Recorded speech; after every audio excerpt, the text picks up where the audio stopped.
The Always-On Display, AOD, is a standard feature on iPhone 17 Pro and Pro Max, displaying essential information like time, date, and notifications when the screen is locked. To toggle AOD on or off, first open the Settings app on your iPhone. Next, tap Display and Brightness. Scroll down and find the Always-On switch. Toggle this switch to the on position to enable AOD or to the off position to disable it.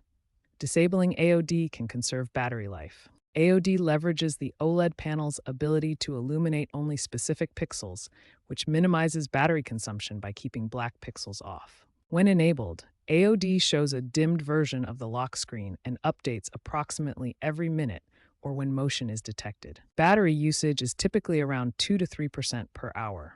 Keep in mind you may want to disable it when in low-power situations. Always On Display respects features such as night shift, Face ID, and Do Not Disturb mode.